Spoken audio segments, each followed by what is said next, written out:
Hi சொந்தங்களே, என் பொண்ணு சாப்பிட்ற இந்த ட்ராகன் ஃப்ரூட்டுக்கு ஒரு குட்டி ஸ்டோரி இருக்குது.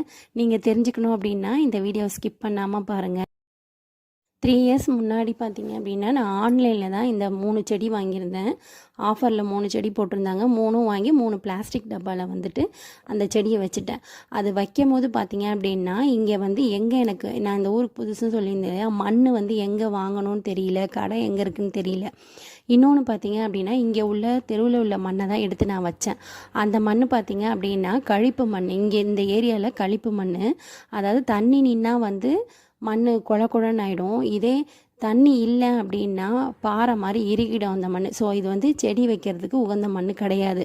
ஆனால் செடி வாடிட்டு போகுது அப்படின்றதுக்காக நான் டக்குன்னு ஒரு பிளாஸ்டிக் பெயிண்ட் பக்கெட்டில் தான் இந்த 3மே என்கிட்ட இருந்த பக்கெட்டில் 3ஐயும் வச்சு தண்ணி ஊற்றிக்கிட்டே இருந்தேன்.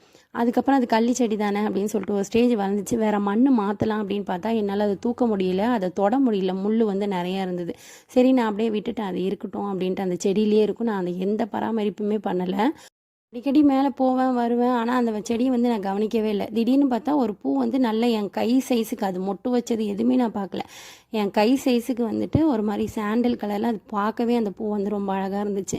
சரின்ட்டு அதுலேருந்து அதை வந்து வாஷ் பண்ணிகிட்டே இருந்தேன். அந்த பூ வந்து ஒரு 2 நாளில் அப்படியே வதங்கி அப்படியே கொட்டுச்சு கீழே. கொட்டினதுக்கப்புறம் அதில் ஒரு அந்த செடியில் வந்து பார்த்திங்கன்னா ஒரு முந்திரி பருப்பு சைஸுக்கு ஒரு கொட்டை மாதிரி இருந்துச்சு.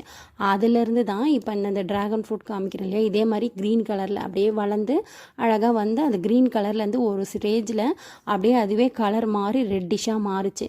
அது ரெட்டிஷாக மாறி நான் 1 வீக் அதை அப்படியே வச்சுருந்தேன். என் பொண்ணு வந்து சொல்லியிருந்தா அந்த ஃப்ரூட்ஸ் வந்து பழுத்த பிறகு நான் தான் வந்து அதை பறிப்பேன் அப்படின்ட்டு.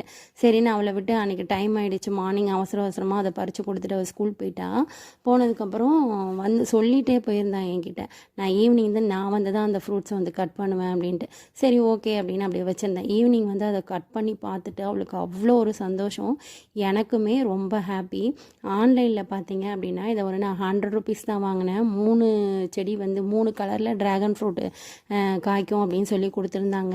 ஒன்று வந்து எல்லோ கலர், ஒன்று வந்து ஒயிட் கலர், இது வந்து பிங்க் கலர். அதாவது உள்ள பிங்க் கலர் வந்து ஃபஸ்ட்டு டைமு நம்ம எதிர்பார்க்கவும் இல்லை. ஆக்சுவலாக அதை நான் எடுத்து தூக்கி போட்டலான்னு பார்த்தேன். அதை நான் பராமரிப்பு எதுவுமே பண்ணலை. அதுவாக கிளவிட்டு வந்து அந்த ஃப்ரூட்ஸ் வந்து பாருங்கள், ஃபஸ்ட்டு வந்ததும் ஒரு மாதிரி பிங்க் கலரில் வந்துச்சு. கடையில் கூட பிங்க் கலர் நான் இது வரைக்கும் நான் வாங்கி சாப்பிட்டதில்ல, ஒயிட் கலர் மட்டும்தான். அது அந்த ஒயிட் கலர் வந்து வெறும் ட்ராகன் ஃப்ரூட் சொல்கிறாங்கன்னு சொல்லிட்டு ஒரு வாட்டி வாங்கினோம் பாப்பாக்காக. ஆனால் அது வந்து டேஸ்ட்டும் இல்லை, ஏதோ ஒரு மாதிரி தான் இருந்துச்சு. ஆனால் இந்த இது வந்து நல்ல ஒரு இனிப்பு, அதே மாதிரி கலர். பீட்ரூட் சாப்பிட்டா எப்படி வாயெல்லாம் ரெட்டாக இருக்குமோ அந்த மாதிரி ஒரு கலரு, செம்ம டேஸ்ட்டுங்க.